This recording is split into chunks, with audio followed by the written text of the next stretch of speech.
Swayam Prabha. Digital India. Educated India.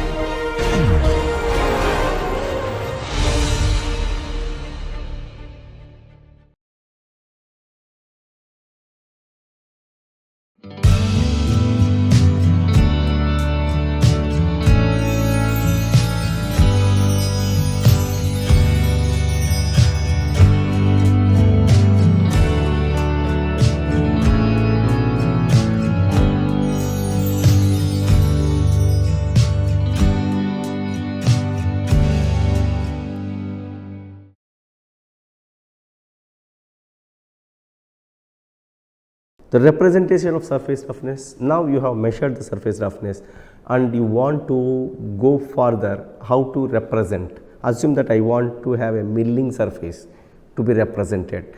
I want waviness representation. I want what type of lay, that is predominant direction of surface roughness, whether it is a milling lay or a parallel lay, perpendicular lay, crosshatch pattern, how to represent all these things. That is most important for a abrasive processes. Okay. So, how do you represent? If you see the symbol here, it represents by the symbol, at the same time lay interpretation and corresponding picture. So, this lines of two parallel lines will represent parallel to the plane projection of the view, which is symbol is used. That means that parallel lay, that is a predominant surface direction is a lay, is a parallel line. Like I have a surface here and my surface roughness lay pattern is like this. Now, you will get this type of surface pattern in grinding operation at particular location, because the grinding wheel rotates and it will generate and your table moves to and fro, that will the table reciprocates for that purpose. As a result, what will happen, you will get a parallel surface along the direction of your table movement. Okay.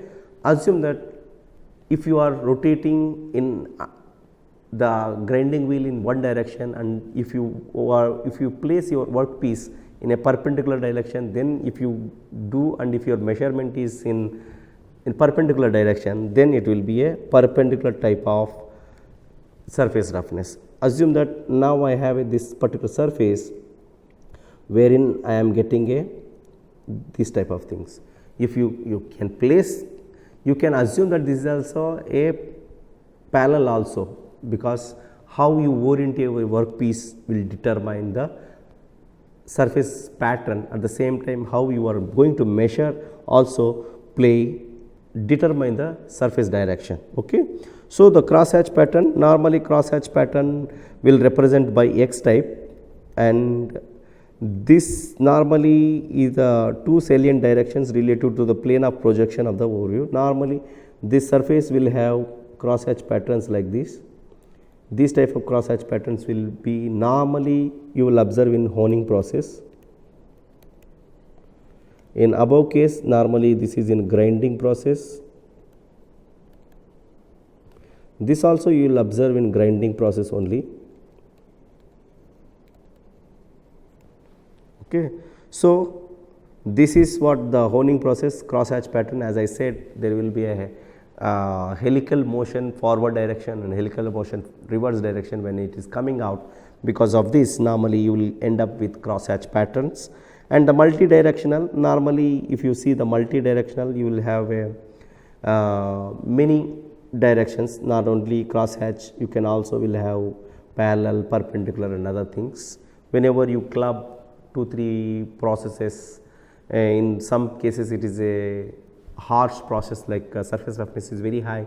Whenever you are going for secondary operation, then the finishing is going to take place. So, you will get a pattern which is there in a coarse grinding process. Then if you followed by the fine honing process, then you will get a multi-directional surface pattern. Then you can go for circular type. Normally circular type you will observe in terms of milling and other things. Is sometimes you will see these type of curves, because in a end milling cutter and other things, what will happen, your milling cutter will rotate in, assume that your milling cutter is like this, and if it is going to generate, what will happen, so it will give you circles. Okay. So, this is called circular pattern. Normally end milling is one of the common example.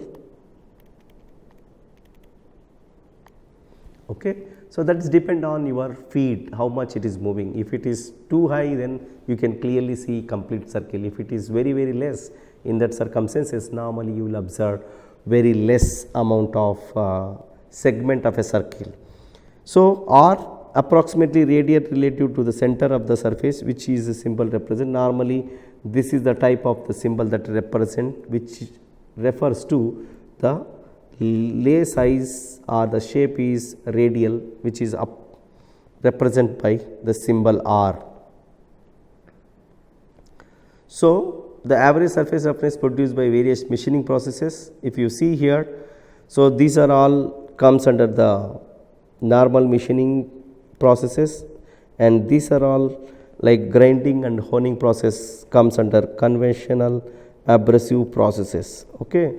So, since we are talking about conventional abrasive processes, just we will see the surface roughness values. Normally it will be 0.5 to 2.5 micrometers.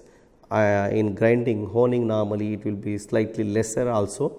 So, it will be 0.13 to 0.5 micron or micrometers. This is the in micro inches, and this is micrometer. So, normally people represent mostly in the micrometers in India particularly. So, I am mostly emphasizing on micrometers, but some of the countries who are watching this from the online source, you can also convert these particular values. For that purpose, I am just giving you the micro inches also.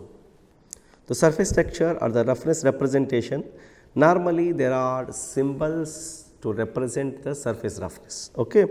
The basic symbol consists of two legs of unequal length. Okay. So, which is indicated approximately at 60 degrees to a line representing the concept. The symbol must be represented by a thin line, that is, this is a thick line that is represented here. At the same time, thin line represent in a unequal length which is at 60 degrees. Okay. So, this is how you represent the basic symbol. Okay. This is just a basic symbol that one can represent.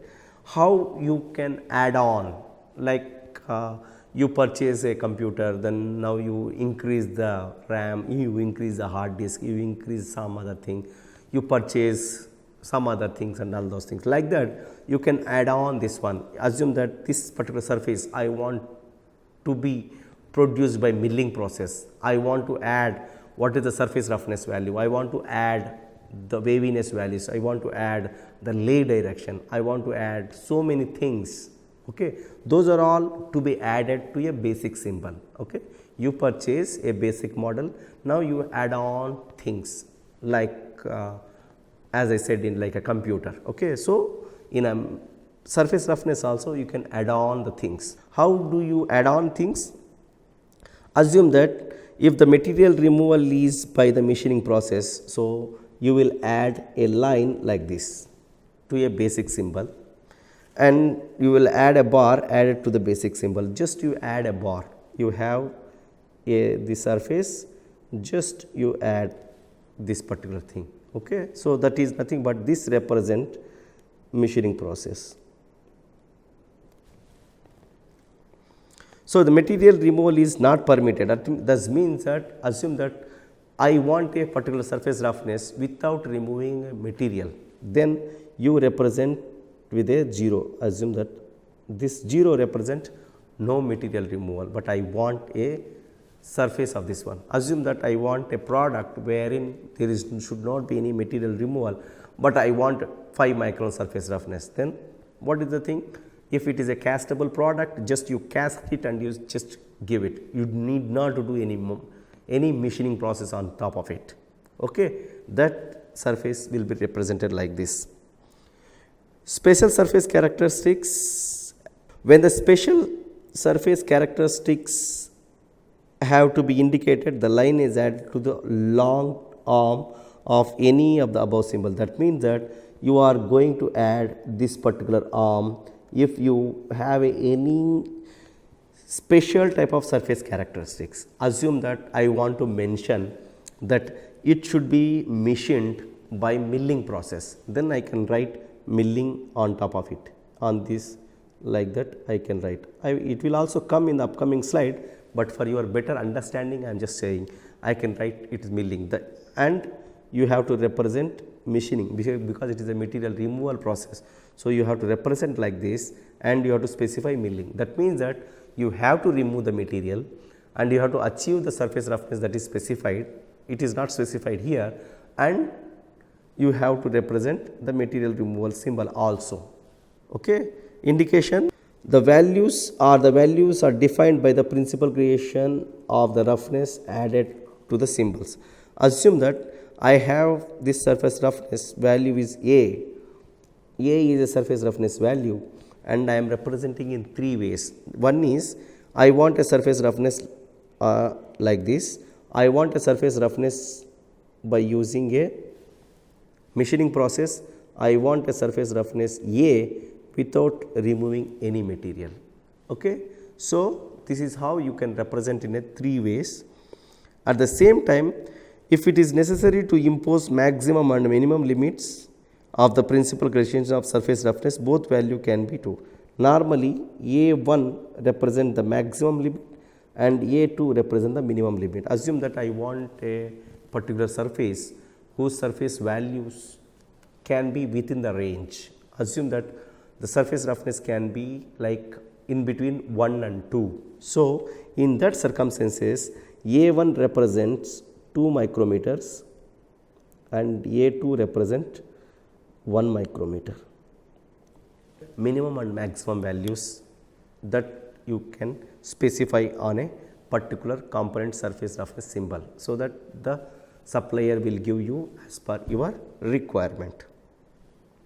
Indication of the surface roughness, if you see, as I said in the previous slide, so if the required surface texture to be produced by one of the particular production method, that means that this method shall be indicated in a plane gauge on a extension. That means that what I was explaining you here, if I want a texture like the texture of the milling will be like a circle. Okay. This type of texture I want. That means that I have to do this by a end milling process, and this is a material removal process. So, you have a line and roughness value is represented by A. Okay. This is how you can represent this particular symbol of surface roughness. Indication of machining allowance, where it is necessary to specify a value of a machining allowance. Okay. And this shall be indicated at the left of the symbol. This value shall be expressed in millimeters. Okay. The 5 will represent the machining allowance. Why? The allowances are always to be mentioned, because nothing or any particular manufacturing process cannot produce exact dimensions. Assume that I want a rod of 10 mm diameter. No process in this world can produce exactly 10 mm.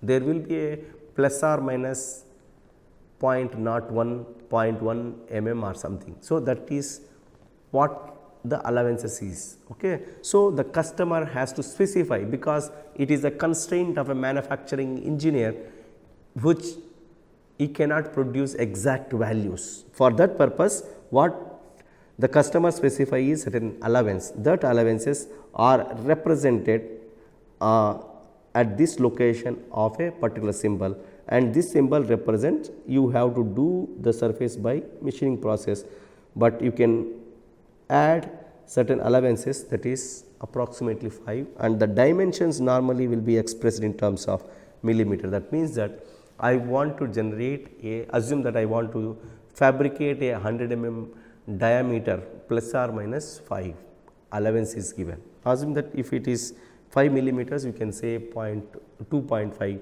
mm or something, so that it can go plus within the 5 diametrically. The surface roughness specification completely how it will represent, which will show this one.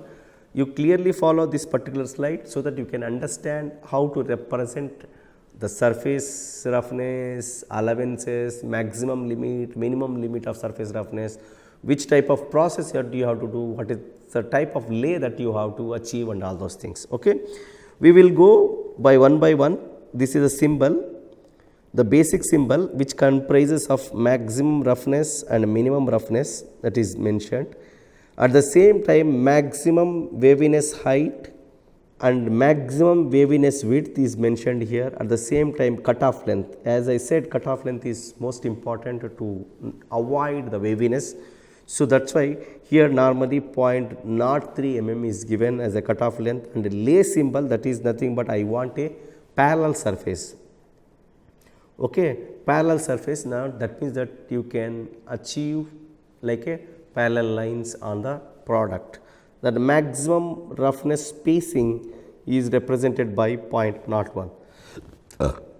This represents the complete symbol, whereas you have the maximum roughness to minimum roughness, maximum waviness to maximum waviness, maximum waviness height to maximum waviness width, cutoff length, lay symbol, as well as maximum roughness spacing. That means that how much spacing is there between the roughnesses, peaks and valleys and other things, okay, or distance between two peaks or distance between two valleys.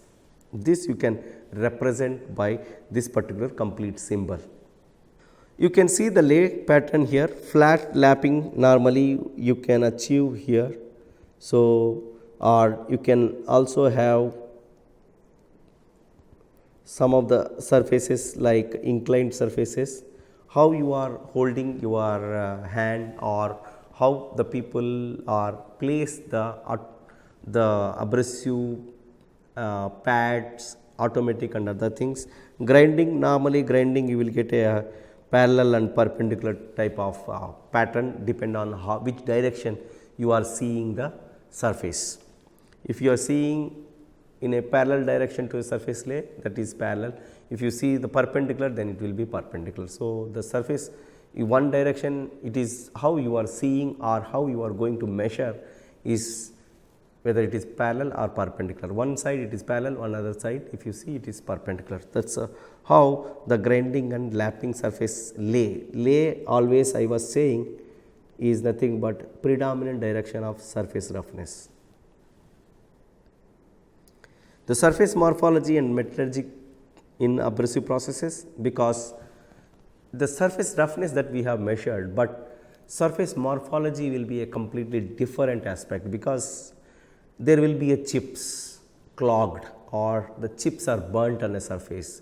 This is cannot be measured sometimes, because assume that I have a surface like this, whenever you do some finishing process or something, this particular thing can bend like this. So, this is okay. This won't be shown in the surface roughness, because it will give you a less surface roughness value because of the bending or something burnishing action, but what will happen? This is not good from the practical point of view. Okay. So, the surface morphology you have to observe.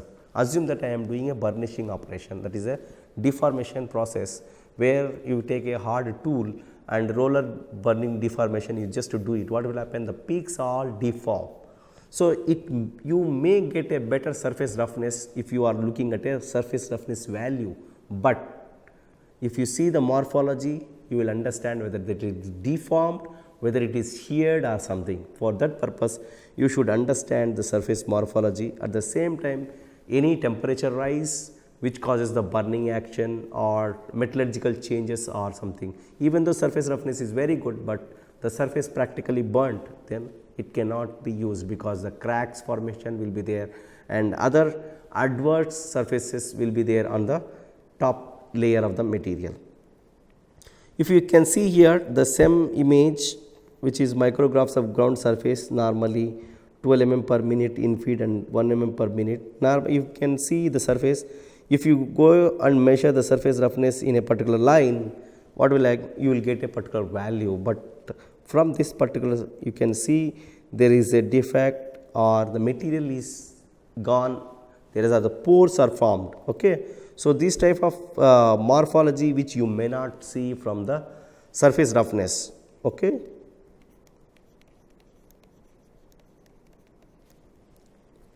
this is a pore basically, singular, and if you see many these are things, so these are called our pores basically. Okay. At the same time, in the other way around, you have the pores or the material is removed. At the same time, you can also see a surface where chip is deformed again. Okay. So, the plowed material deformed on a direction along the direction of the grinding wheel rotation. Okay. So, this chip which has to be removed, it is adhered to the surface, and the next abrasives that are came, just they put a lot of radial force. So, it is there smeared there itself. That means these type of surfaces are there. Assume that if you are going to measure the surface roughness value here, what will happen? You will get a very beautiful surface roughness value, but if you are going to put this particular surface in a practical application, this particular is a undeformed chip, it is a unremovable chip which is a burr, what will happen? This goes off in a practical. So, then it will leave a void there, or it will leave some eccentricity. For that purpose, not only surface roughness which you have to see, you have to see the surface morphology or surface topography of that particular components. You also have to see the elemental analysis. That means that if at all I want to understand particular surface, so you can go for line scan. This is not a grinding surface or something, just to understand, to make you understand, I have taken one particular surface and the surface is checked with the EDAX analysis. Okay. So, for your better understanding, we have taken a grinded workpiece here, and these things are tested from the elemental analysis. Okay. Elemental analysis is done, that is called EDS, and some people they may also call as EDX also, energy dispersive spectroscopy. This is EDS, people commonly called as EDS. Some people they may also pronounce EDX also. So, in this you can go for area, you can go for line, you can go for a point also. Okay. So, in this particular, the people gone for a particular area and measured, and whenever you do the elements that are available here, you will get a particular spectrum like this, and from the spectrum, if the spectrum is not properly visible, you can go and plot a bar chart like this. Okay. So, measuring the surface roughness, then seeing the surface morphology, next you are going for metallurgical aspect. Why the metallurgical aspects are important? As I said, the burning is taking place or something, then what will happen? The elemental composition will change. Assume that the carbon percentage goes down, oxide film may form, or the elements which are volatile, or the elements with low melting point, other things will goes off. Okay. Because the grinding operation is a very fast process, and the temperature generation is so high that low melting point materials will goes off, giving a voids. In that circumstances, the element or the traces of that low melting point materials may not be present, or it will be in very less quantity. For that purpose, which is not in terms of parent material. For that purpose, you should understand the metallurgical aspects also. So, another one is elemental mapping. For the surface, you can also map. Previously, what you have done? You have done a point scan, you have done a line scan, you can go for a area scan. Whatever you have seen is area scan, just draw a circle and you can find what are the elements in that area. Okay. Similarly, if you want what are the elements in a particular picture, complete picture, then you can map the elements. How do you can map? This is the air surface, and you can go for elemental mapping, and the elemental mapping will give you different colors. One color represent one element. Assume that if you here red one represent some elements, blue represent some element, green represents some element, and orange represents some element, and sky blue represents some other elements. So, you can represent different elements, you can divide also, you can get for each and every element you can get a spectrum, or you can get a complete rectangle type of thing wherein you can show only one color points, so that you can get what are the elements in that particular area. This is called elemental mapping. There should BTech people, you may slightly confuse, that is elemental analysis, that means that will give you a quantitative value. Here it will give you the area where all the elements are there. Okay, it is called map. It is you are mapping the element. Assume that I want to map an iron, I can map in a one particular rectangle. But in the previous slide, what you can give is, you can say, assume that 20% is iron.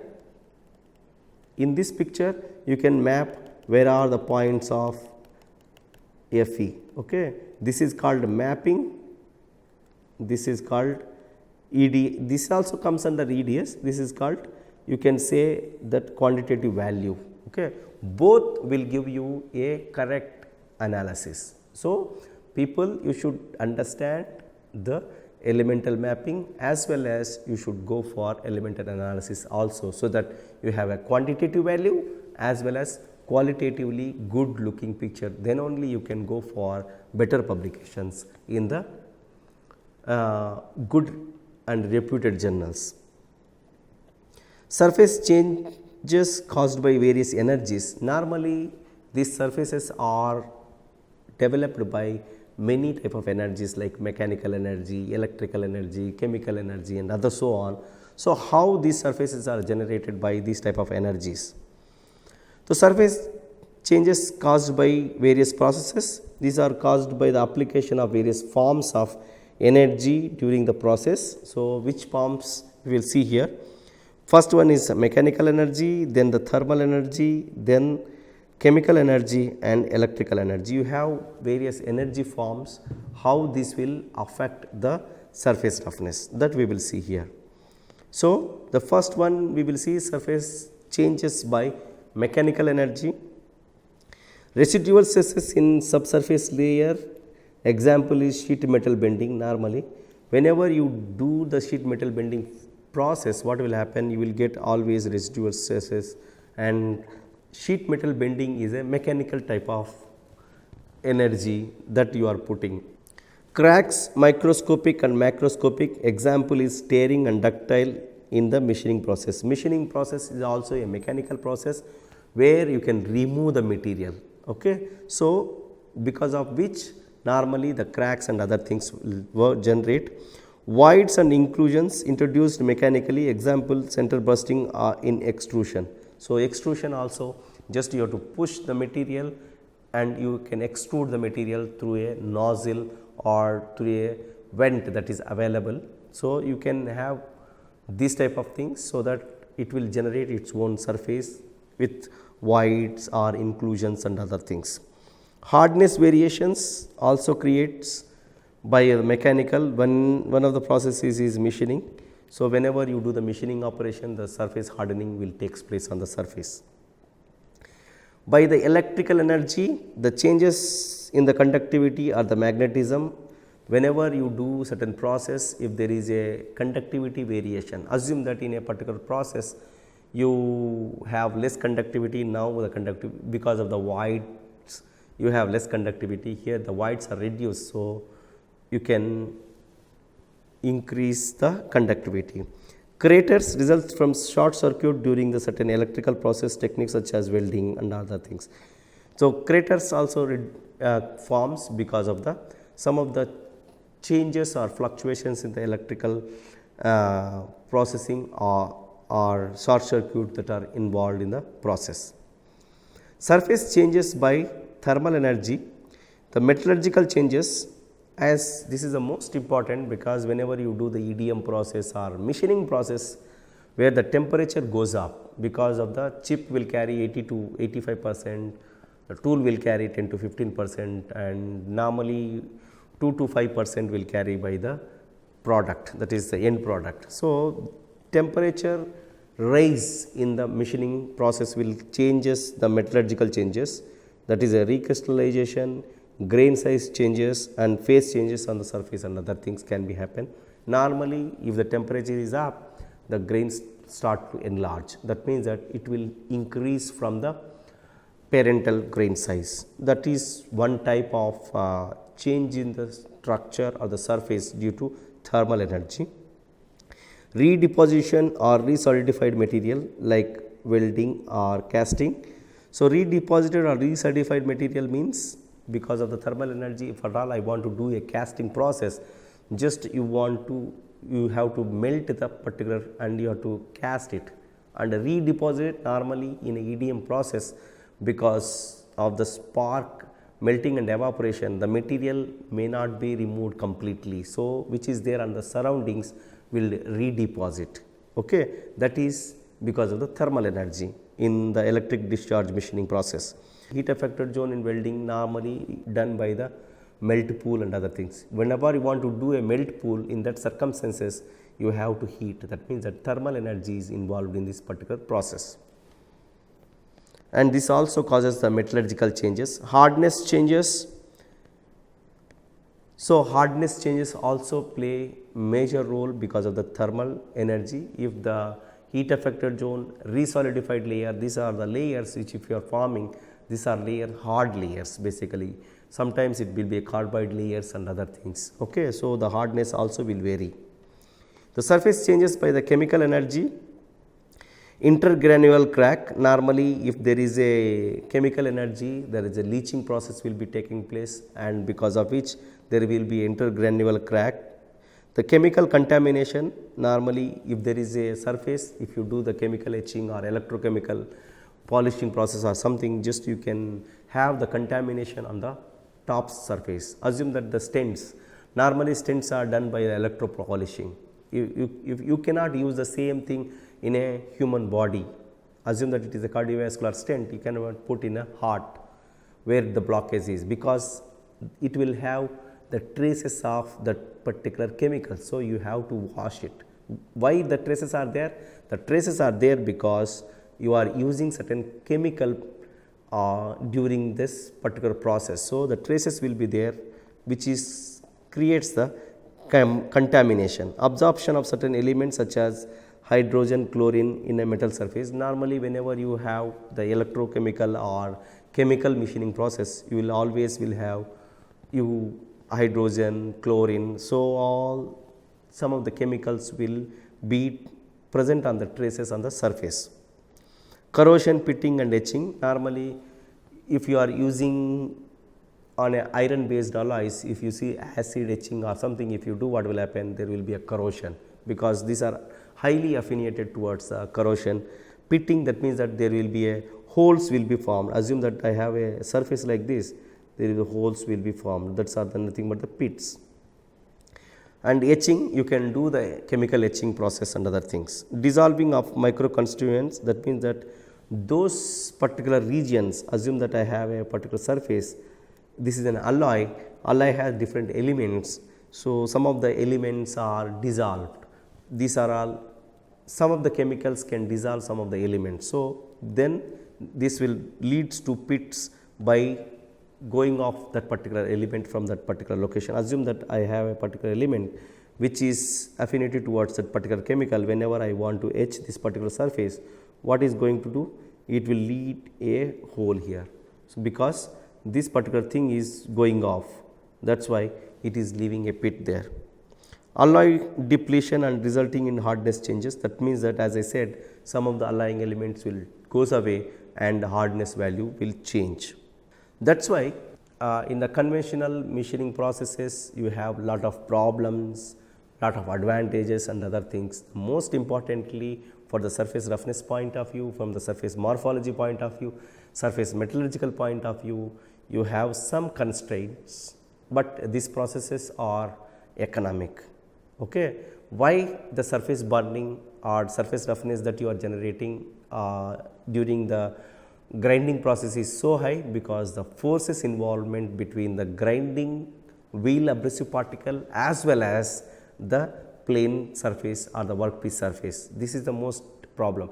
For that you can go at the same time these type of grinding processes, because of the solid nature of the tool like a honing process, you cannot go and finish a complex surfaces like a knee implant or a hip implant or some other things. For that purpose, normally people will move towards advanced abrasive finishing processes, which you come slightly later, which you study slightly later, but you require some of the advanced machining process before you go to advanced finishing process. Conventional machining processes, the forces involved are so high. In advanced machining process slightly less. If you see advanced finishing processes like abrasive flow finishing, magnetorollophysical finishing and other finishings, the forces are enormously low, so that you can also finish these bio implants or complex surfaces because of this fluidic nature of the medium. Okay. So, with the need of abrasive machining or finishing process, the problems due to high forces involvement in conventional finishing process, that is the one of the problem, because of which surface roughness is very high. If the interacting forces are very high, peak and valley height will be very high. So, this is the one problem. Less contact forces during advanced finishing process. So, if you are going for abrasive flow finishing or magnetorollophysical finishing, it is a fluid to the workpiece surface interaction. So, the forces are very less. The better surface integrity, that means that you are going to get better surface roughness, better metallurgical aspects, at the same time better surface morphology also you will get in advanced finishing processes, and achieve nano surface roughnesses. And deburring is required after grinding process, because you have seen the burrs will be formed during honing process sometimes or the grinding process, but in abrasive flow finishing or some other process you may not require. And the finishing of advanced materials is easy using advanced finishing process. Like assume that I want to finish high temperature materials. If I want to finish biomaterials, then grinding is not a right solution, or the conventional abrasive process is not a right solution, but it may be a economic solution. But whenever you want to do particular component for aerospace sector or biological sector, biomedical sector, in that circumstances you do not want to take any risk, because there is a direct involvement of human life. That is why you can proceed for advanced finishing processes. Okay. So, as I am talking about grinding is a conventional finishing process, I am taking into a next level of advanced finishing process. In between you come across with advanced machining processes in the upcoming classes, then you come across abrasive finishing, advanced abrasive finishing processes. Okay. Summary of this particular class: you have seen introduction to surface texture in abrasive processes, importance of surface integrity, which is nothing but surface metallurgy, plus surface roughness, that is nothing but surface morphology. Then you have seen in a particular component of surface integrity, that is called surface roughness. How do you represent the surface roughness? Like this, you can represent the values, you can represent the minimum RA, maximum RA, and what is the process that you want to do, and other things you have seen. And the surface metallurgy, you have seen the elemental analysis using EDS, energy dispersive spectroscopy. At the same time you can do a area scan, line scan, or a point scan, and other scans you can do. And what are the energy sources that are causing all these things, like mechanical, thermal energy, thermal energy, chemical, and so on. You have seen mechanical energy, thermal energy, chemical energy, and electrical energy. You have seen all these things, and need of advanced machining and finishing process that you have seen, because I want in particular sector like bio and aerospace sector, not much damage to the component is required. For that purpose, you have to go for advanced finishing process. Okay. So in next class, we will see the advanced machining processes like abrasive jet machining, abrasive water jet machining, ultrasonic machining, elastic emission machining, and so on.